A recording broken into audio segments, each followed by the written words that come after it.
Zane's POV. I was tired of being the guy who always did the right thing. The guy who stayed late at work even when no one noticed. The guy who smiled politely at coworkers who stabbed him in the back for a promotion. The guy who nodded when his ex said he needed to find himself, and then found him in someone else's bed a week later. I was done. At least for tonight. So I left my tie hanging over my cubicle chair, walked out of the office, and told myself I'd do something reckless for once. Nothing dramatic, just something that made me feel alive again. And that's how I ended up at this bar. The bar wasn't anything special. Dim lights, cheap whiskey, sticky floors.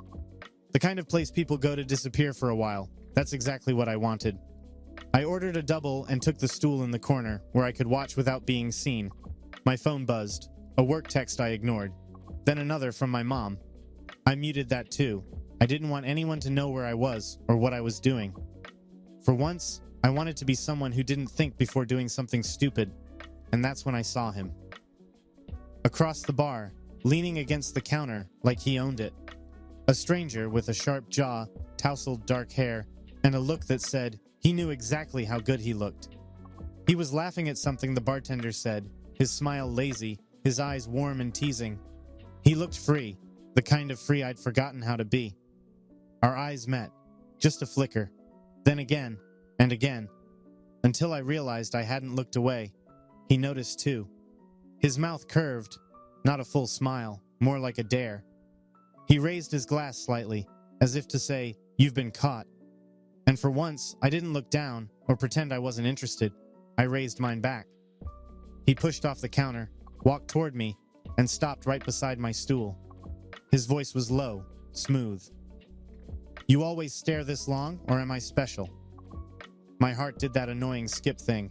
I forced a smirk. I only stare when I'm deciding if someone's worth regretting.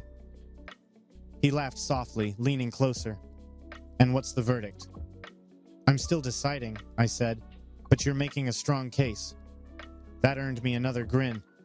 He slid into the seat next to mine, close enough that our knees brushed. The air between us shifted, heavy, alive. "I'm Arno," he said, offering his hand. "Zane." His fingers lingered when we shook, thumb brushing my wrist before pulling away. He ordered another round for both of us without asking. For the next hour we talked, or maybe flirted disguised as conversation. He told me he was a freelance photographer, always traveling, never staying anywhere too long. But now, finally, he has stepped up to help his dad in business, and is here for that only. I told him I worked in marketing and hated every minute of it. He teased me about being a corporate robot, and I told him he looked like the kind of guy who ran away the second things got serious. He laughed. "You think you've got me figured out?" "Maybe." His gaze met mine, a little longer this time. "Then you'll be disappointed. I'm not that deep." "Neither am I," I lied. The truth was, there was something about him. Something that made me want to stop overthinking, stop controlling, stop pretending to be fine. I didn't want to know his story, or where he was going after this. I just wanted the moment. The more we talked, the smaller the room felt. My pulse matched the beat of the low music, and every time he leaned in, I caught a whiff of cedar and smoke on his skin. At one point, he asked, "You always carry this much tension around?"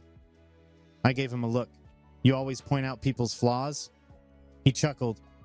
"Just the interesting ones." Something in his tone made my stomach tighten. Then there was silence. Not awkward, just charged. His knee brushed mine again, deliberate this time. He didn't move it away.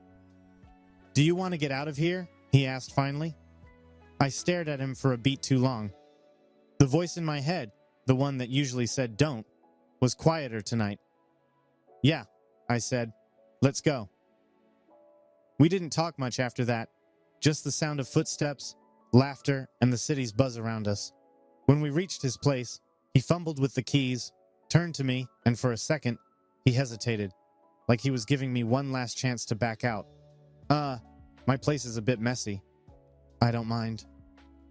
I smiled, my brain already anticipating the night ahead.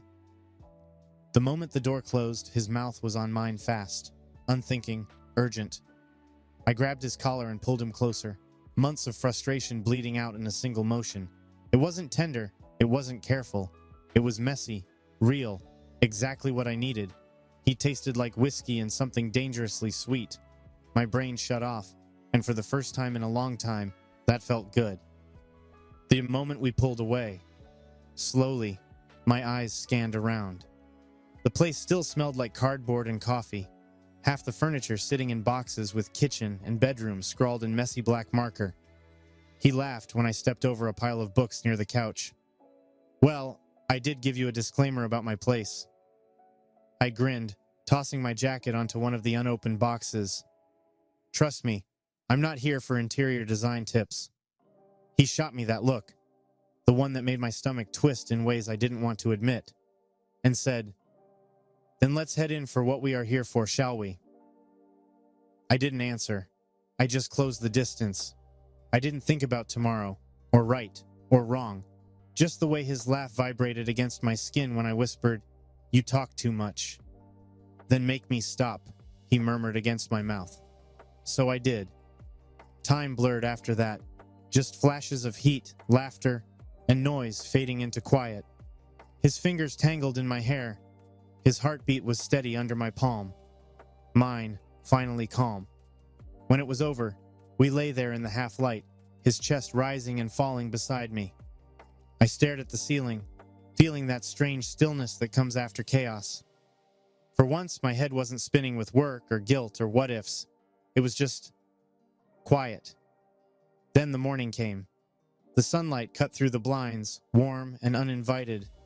My mouth was dry, my head a dull ache. I turned to look at him, still asleep, a faint smile on his lips.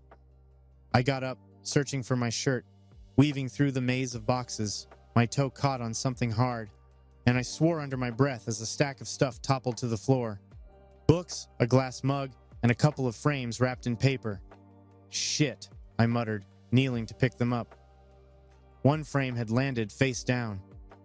I grabbed it, brushing off the dust, and froze. It was a photo of 2 kids, maybe 8 or 9. One of them was me. The other had the same grin as the man sleeping in that bed behind me. My throat went dry. I stared at the photo like it might change if I blinked. No way. But then the memory slammed back. Summers in my mom's backyard, water guns, scraped knees, that same damn mischievous smile, Arno. The name I hadn't heard since my mom divorced his dad. The kid who used to steal my Legos and dare me to climb the fence. I set the photo down, my hands shaking. The guy sleeping next to me, the man I just spent the night with, was my stepbrother, ex-stepbrother. My pulse roared in my ears. I stood, pulled on my clothes, and left before he woke up. Outside, the morning air was sharp. I breathed it in like punishment, trying to calm the chaos in my chest. I told myself it was a one-time mistake, a fluke, a night I'd never talk about again. But as I walked away, his laugh, that same familiar, reckless laugh, echoed in my head. And I knew damn well it wasn't over 2 weeks later. 2 weeks. It had been 2 damn weeks, and I was still losing sleep over him. The night should have faded like any other mistake. Blurry, regrettable, forgettable. But it didn't. I tried burying it under my routine. Work, gym, coffee, repeat. But every time my mind drifted, it went back to that night. That stupid, reckless night where everything between us had crossed a line that should have never existed. And tonight? Tonight was supposed to be normal, except nothing was normal anymore. "Zane, don't be late for dinner," Mom had texted earlier, throwing in a cheerful emoji that didn't match the way my stomach twisted family dinner. That phrase alone made me want to drown myself in paperwork. My mother's dinners were never just dinners. They were emotional ambushes, lots of wine, awkward conversations, and attempts to remind me how lonely my life was. I was running late, of course. Stayed too long at work, hoping maybe Mom would get tired and cancel, and I would go to my apartment. No such luck. When I finally parked outside their house, I sat in the car longer than I should have. The porch light was on. Shadows moved inside. I could hear laughter, Mom's laugh, and someone else's. Male, deep, familiar. My chest tightened. No way. I stepped inside, holding my breath. Mom spotted me instantly. "Zane, finally, We thought you weren't coming. I forced a smile. Got caught up at work. Her grin was too wide. Well, you're just in time. We've already opened a bottle of red. Oh, Arno's here too. And there it was. The universe's favorite punchline. I turned toward the dining table and nearly dropped the wine bottle I was carrying. My eyes first found Robert, my ex-stepdad, before slowing down at the guy next to Mom. He was sitting there like sin in human form. Arno, my ex-stepbrother. My mistake. Dressed in a dark button-up, sleeves rolled, collar loose. A lazy smirk tugged at the corner of his mouth. Hey, brother, he said. The word brother rolled off his tongue like a dare. My grip tightened around the bottle. Didn't know you'd be joining us. He tilted his head, eyes glinting. Your mom invited me. Guess she missed me. Mom chimed, voice sweet but loaded with that knowing tone only moms have. Oh yeah, I ran into Robert at the market yesterday. He mentioned being back in town, and I thought, why not have a nice dinner together like old times? Of course she did. Arno was her golden boy, charming, confident, everything I wasn't. He could light up a room just by existing. And I hated that it still got to me. Dinner started, but my appetite didn't. I sat on the only empty chair beside him, trying to focus on the conversation Mom talked about her garden. His dad ranted about politics, and Arno played along like he hadn't wrecked my sanity 2 weeks ago. He even laughed. Soft, low, that same sound he'd made against my skin that night I tried to ignore him, but it was impossible. His knee brushed mine under the table, subtle at first. Then again, he knew exactly what he was doing. My fork froze midair. He leaned closer, his voice barely a whisper. You look tense. Miss me? I shot him a glare. Don't start. He smirked, eyes sliding down my face before meeting my gaze again. You sure? You've been staring since you walked in. My pulse kicked hard. Go to hell, Arno. Already did, he murmured. You were there. I swallowed hard, looking anywhere but at him. Mom was chatting about vacation plans, oblivious. His dad poured more wine. The world kept spinning like everything was fine. While under the table, Arno's foot traced the inside of my leg. My breath caught. I shifted my chair, forcing space between us. He just grinned wider. When Mom got up to grab dessert, dragging Robert with her to the kitchen, silence fell between us. Just the two of us now. Arno leaned back, eyes on me. You've been avoiding me. Can you blame me? You're my stepbrother, I muttered. Correction, love. I am your ex-stepbrother. He chuckled. And you didn't seem to mind that night. Don't. You still taste like whiskey, he cut in, voice low, almost tender. You remember that? My stomach twisted. Say another word and I'll... He tilted his head, a lazy grin. You'll what? Kiss me again? Something inside me snapped. The sound of my chair scraping back was too loud. Mom's voice floated from the kitchen. Everything okay, boys? Yeah, Arno said smoothly. Zane just remembered he's got somewhere to be. I didn't even bother correcting him.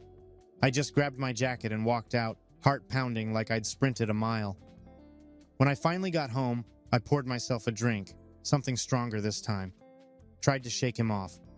But it was pointless. The taste of whiskey on his tongue still haunted me. The smug look in his eyes wouldn't leave my head.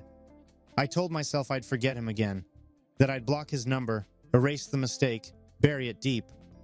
But when my phone buzzed an hour later, lighting up with his name, Arno, you left before dessert. Guess I'm your sweet tooth now. I should have ignored it. I should have thrown my phone across the room. Instead, my thumbs moved before my brain caught up. Zane. Go to sleep, Arno. A pause.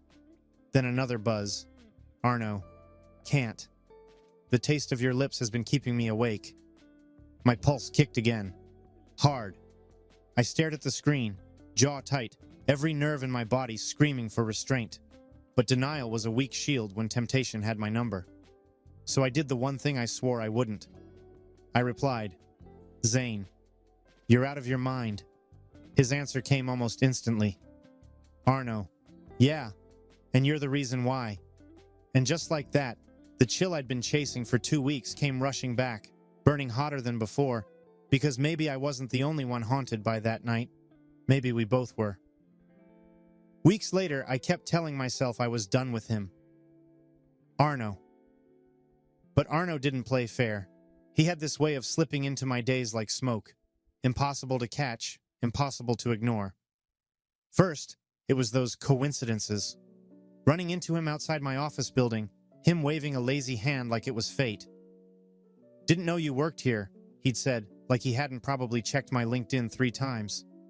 Then came the Instagram DMs, a random meme, a photo reply. Then, Arno. "You still look like you need to loosen up." I'd left it on scene. He sent another one the next day anyway, and somehow, slowly, dangerously, he became a constant. I'd scroll through my phone, and there he'd be. I'd walk out of the gym and spot him leaning against his car like some bad movie scene. Then one Friday night, he crossed the last line. I got home late, exhausted, still in my work clothes. My tie was half undone, my mind half dead, and my fridge half empty. I wanted one night of peace, just one.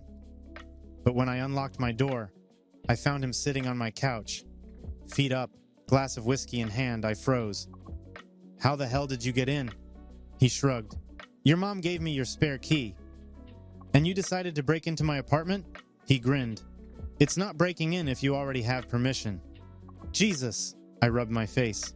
"You can't keep doing this." "Doing what?" he asked, pretending to think, "Existing?" My jaw clenched. "Being here. Arno, we were step-siblings." "Yes, we were step-siblings for what? 6 months barely?" He stood, walked closer, moving like he owned the place, like he owned me. And we were kids. Doesn't count what we shared at that time. I opened my mouth to tell him to leave, but he was already close enough for me to smell the whiskey on his breath. He smiled faintly. "Still my brand." I stepped back. "You should go." He tilted his head, eyes dark and amused. "You don't want me to." I hated that he was right. He reached out, fingers brushing the knot of my tie. "You always look so tense. Let me help." "Arno, relax," he murmured, loosening it with a slow tug. "I'm not gonna bite."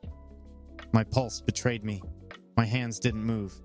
And when he leaned in, the air between us cracked. Electric, wrong, inevitable. I could have stopped him. I didn't. And that was how it started. Again. It became a pattern. A sick, sweet, unstoppable rhythm. "You still up?" "I shouldn't be." "Come prove it." Nights blurred into each other. Sometimes he'd show up after midnight, both of us pretending we didn't know why. We'd talk drink, touch, pretend we weren't unraveling. Mornings were worse, the silence heavy, both of us pretending it hadn't happened. He'd button his shirt while I made coffee. I'd hand him a mug like we were just friends sharing breakfast. Then he'd smirk. "You're thinking about it." "I'm not." "Yeah, you are." And the truth was, I was every second. He was a bad habit I couldn't quit. Weeks passed like that. He started leaving things at my place. A jacket, a toothbrush, a half-empty bottle of cologne. He said it was convenient.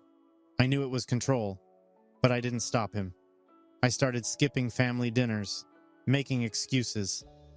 My mom texted worried emojis and voicemails. I ignored them all. I couldn't sit through another meal pretending I wasn't sleeping with my stepbrother. Ex-stepbrother. The guilt crept in slowly, sharp and cold. Every time Arno's fingers traced my skin, it whispered in my ear, "You shouldn't be here." But when he looked at me, really looked, all that noise went quiet. One night, he caught me off guard. We were sitting on the couch. He sprawled out, remote in hand, flipping through channels like he owned the place. I was half listening, pretending to care about work emails. He glanced over. "Why are you still stuck over our past relationship? I mean, you think too much." I sighed. "And you don't think at all." He chuckled softly. "Someone's got to balance us out."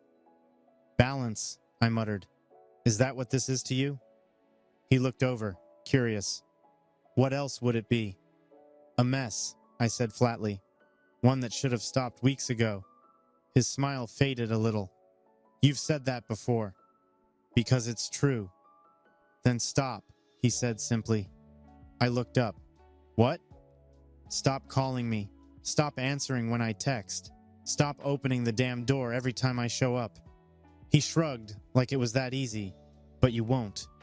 Arno, he set the remote down, eyes sharp now. You talk like I'm some mistake you tripped into, but every time I try to leave, you pull me right back. I frowned. That's not fair. No, what's not fair is you pretending this doesn't mean anything. He shot back. You act like I'm a bad habit, like I'm something you'll grow out of if you try hard enough. But you keep fucking trying, Zane, and you still end up with me. For God's sake, Zane. For the fucking nth time, I am not your stepbrother now. The words hit deeper than I wanted to admit. I looked away, voice tight. But we're still not supposed to be doing this. He laughed once, bitter. There it is again. That line you hide behind every time it starts to feel real.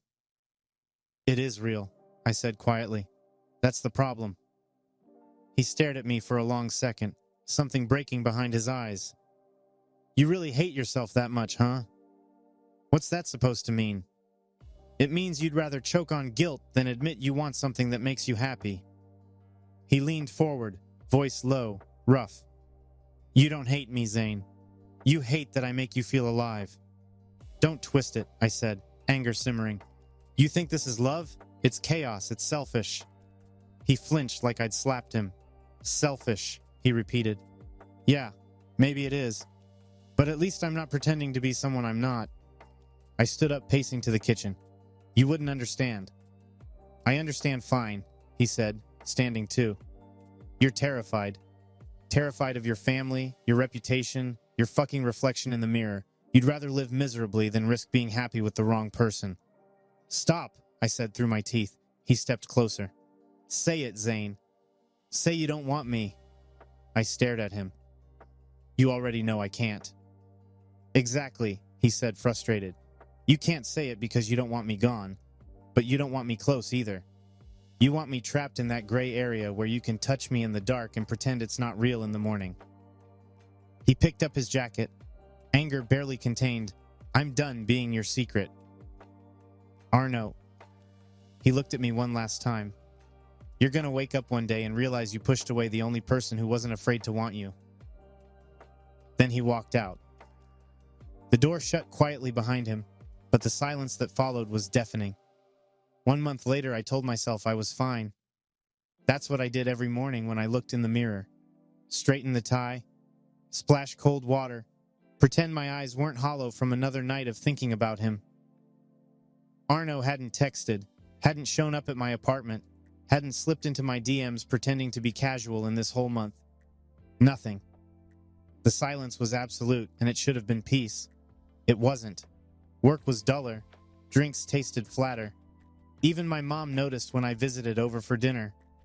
You've been quiet lately, she said one night over dinner, setting her fork down. Everything okay at work? I gave her a tight smile. Just tired. She studied me for a moment, then added, Robert's been sick again. Arno's been visiting him a lot. You should drop by sometime. My stomach twisted. I stared at my plate, pushing peas around like a child. Mom, can I ask you something? Her brows lifted slightly. Of course. Why did you and Robert split up? I mean, it was barely 6 months, right? She sighed, leaning back in her chair. It was just mutual differences. Honey, nothing personal. We cared about each other, but sometimes caring isn't enough. We realized we were better off as friends than partners. I frowned. So it wasn't messy or anything? She shook her head. No, Robert was always kind to me and to you.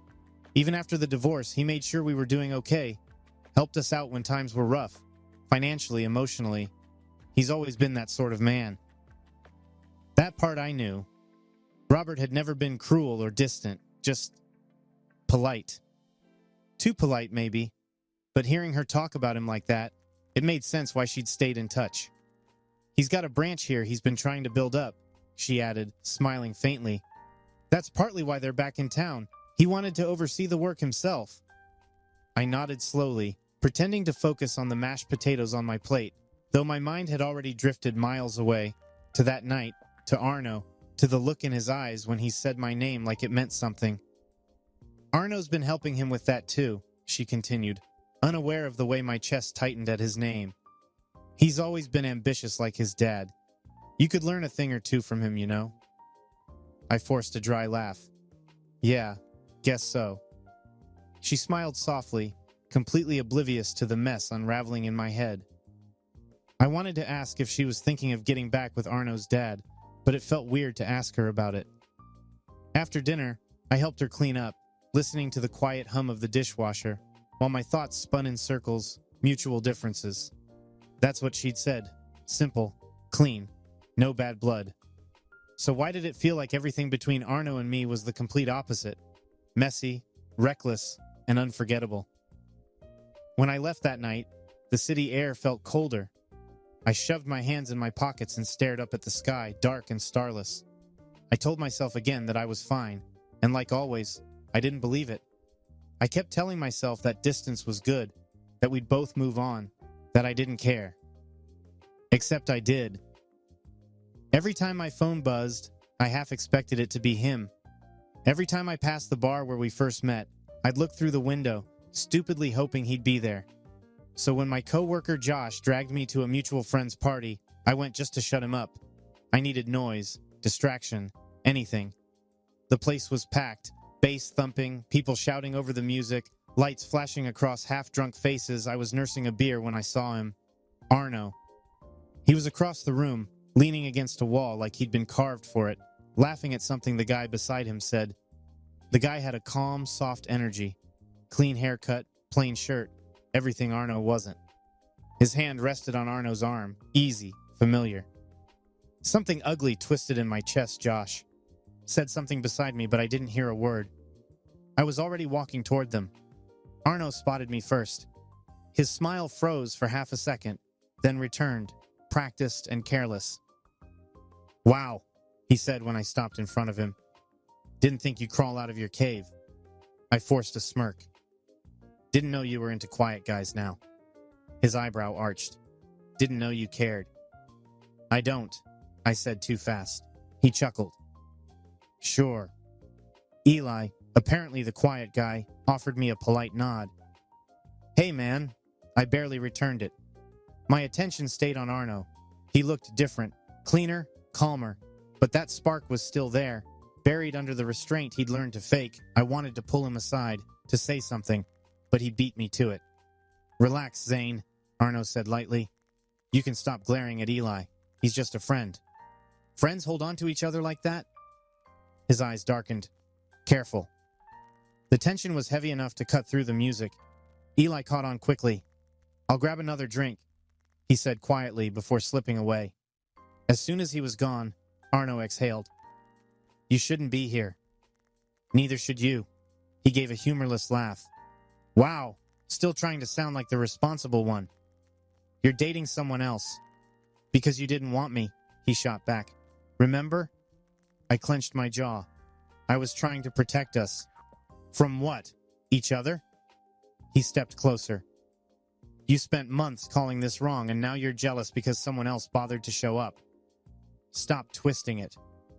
No, he said quietly, eyes burning. I'm done pretending. You either admit what this is, or I walk away for good. My heart pounded. I wanted to grab him, to tell him I missed him, to just stop fighting. But the words stuck, caught between fear and pride. It's nothing, I said finally. For a second, I thought he'd hit me. Instead, his face went blank. Yeah, he whispered. That's what I figured. He brushed past me, the scent of his cologne fading with every step. I didn't stop him. I just stood there, surrounded by laughter and music that suddenly sounded too loud, staring at the door he'd walked through. It felt final this time. 3 months later, there's a strange silence that comes from losing someone still alive. 3 months since Arno walked away under the rain, his voice still echoing.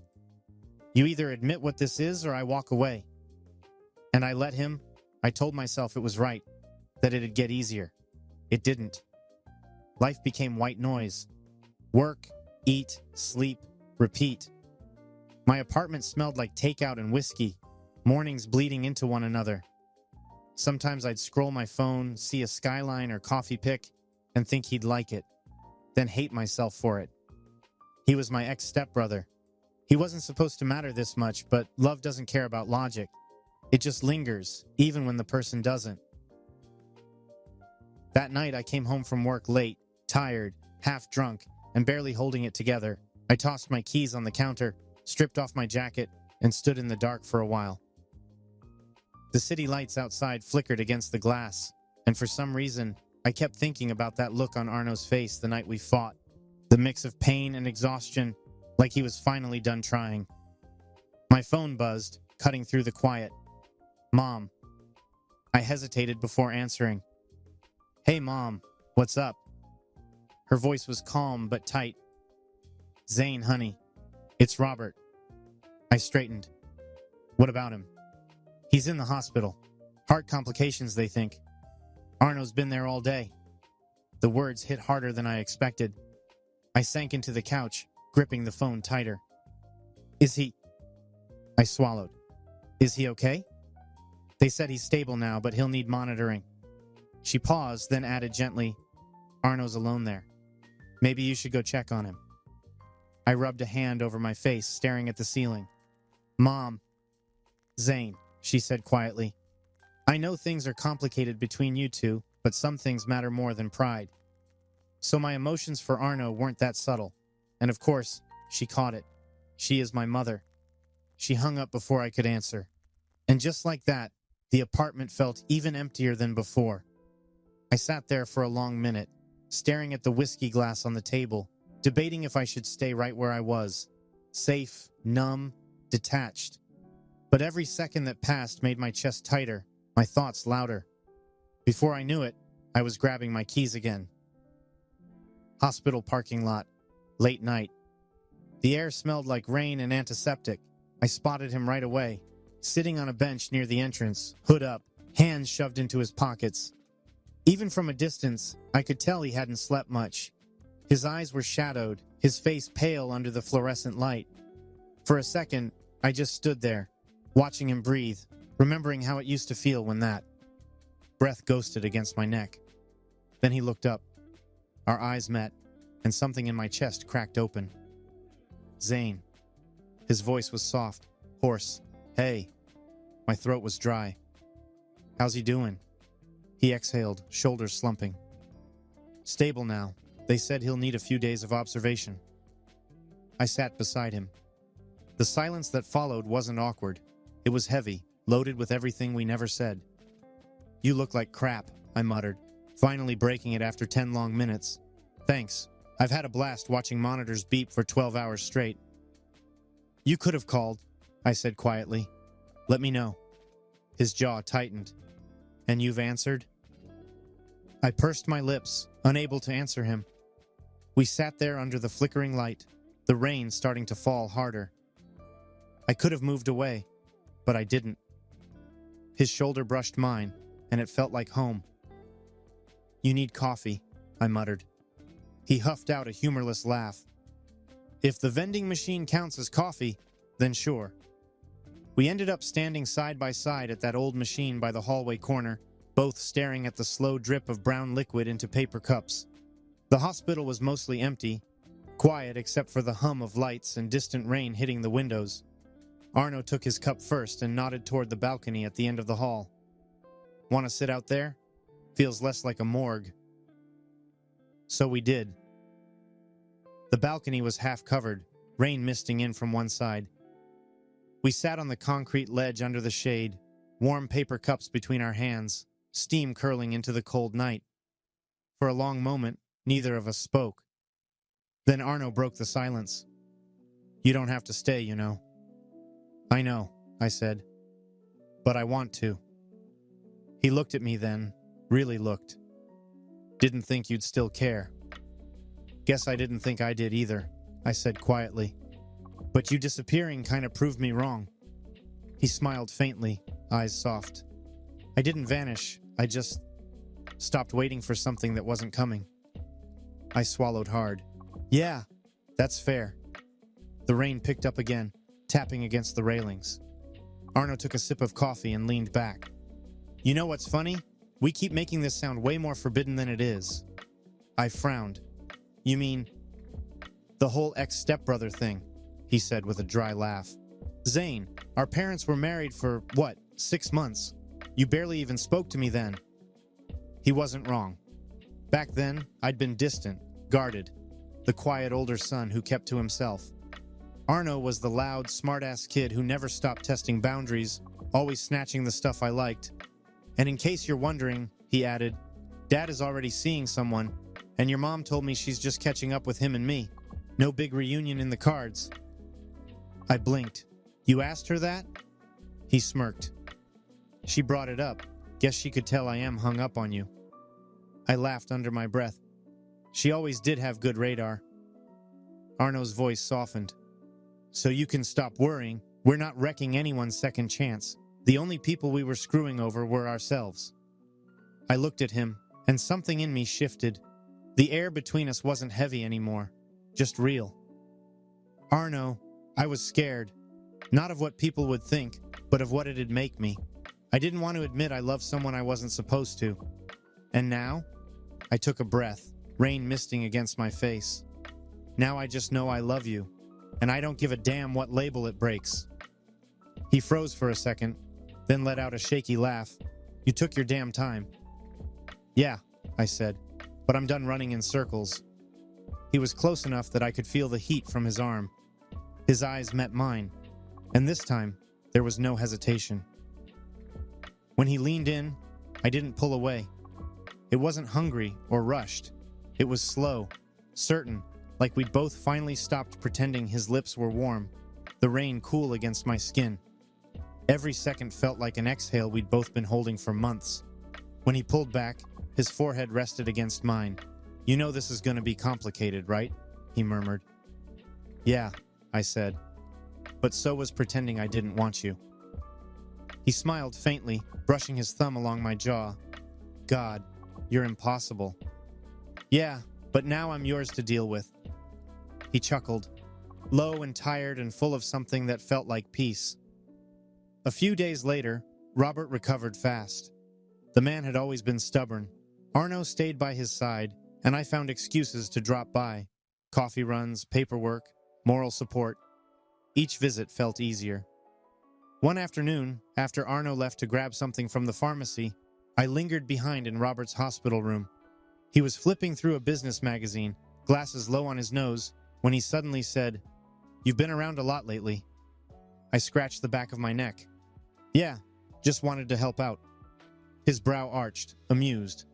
Help out or see? My son? I froze. Both? He chuckled, closing the magazine. You know, I always hoped Arno would date someone who could handle his mouth. Didn't think it'd be you, though. I blinked, unsure how to respond. So, you're okay with it? He shrugged. You make him laugh. He's happier. That's more than most people manage. Just don't break his heart, or I'll cut you out of the will. I snorted, tension easing. Didn't know I was in it to begin with. Exactly, he said with a smirk. After that, things felt different, lighter. Mom noticed the change in me. She didn't say much, just smiled when she caught me humming while helping her with dinner. And that night, when Arno texted me, "Drinks at our old bar?" I didn't even hesitate. The evening. The bar was quiet this time. No music, no chaos, just the hum of voices and beer in the air. Arno sat at our old table, tracing the rim of his glass. You came, he said. You asked. Guess I did. He smiled, softer than before. You look good. You look like you finally slept. I did, he murmured, eyes meeting mine.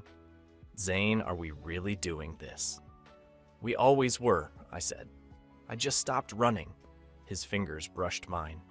Then stopped running forever. I wasn't planning to. When we left, the rain had stopped. The city gleamed under the streetlights. He reached for my hand, and I didn't pull away. Arno looked at me, grinning. So this is love? Yeah, I said. Messy, stubborn, Real. And when he kissed me, slow and sure, I knew I wasn't letting him go again. Epilogue. A year later, I never thought peace could feel like this. Quiet, unhurried, real. A year had passed since that night at the hospital, since the rain, the vending machine coffee, and the words I finally said out loud. Somehow, everything after that had fallen into place in ways I never expected. Mom was glowing tonight, standing in the middle of her engagement party, laughing with Paul, the guy from her office. Watching her, something inside me loosened. I'd carried so much guilt about what Arno and I were, but seeing her happy and knowing Robert had remarried too, to someone he truly loved, I realized we hadn't broken anything. We'd just found something of our own. Arno slipped beside me, sleeves rolled, smile lazy. "You look way too serious for a party," he murmured. "Just making sure you behave," I said. "Mom already thinks you corrupted me." "That's because you're easy to corrupt," I bumped his shoulder, grinning. "You're not supposed to agree." He leaned closer, eyes tracing mine. "You love that I do." I did. God, I did. Across the room, Robert caught our eyes and raised his glass with a knowing smile. Arno waved back. And just like that, every ghost of doubt vanished. Our parents were happy. We were too. Later, we stepped out onto the terrace. The air was cool, the sky soft with stars. Arno handed me a drink, fingers brushing mine. "Crazy year, huh?" he said. "Yeah," I murmured. "Feels like forever ago we thought this was wrong." He looked at me, calm, teasing, familiar. "Still think it was?" I shook my head. "Not for a second." He tugged me closer by the tie, his lips finding mine in a slow, certain kiss, not wild, not desperate, just steady, a promise. When he pulled back, he whispered, "Told you we'd figure it out." I laughed softly, forehead resting against his. "Next time, let's not start with a one-night stand," he smirked. "No promises." Under the warm light spilling from the windows, with laughter drifting behind us and his hand steady in mine, I finally knew what love looked like when you stopped running from it real. Imperfect, ours. The end. Ever run into someone from your past and felt that instant spark you weren't supposed to? Thanks for watching. Subscribe to become part of our Rainbow Force, and consider joining our membership for early access and exclusive content. Stay wholesome.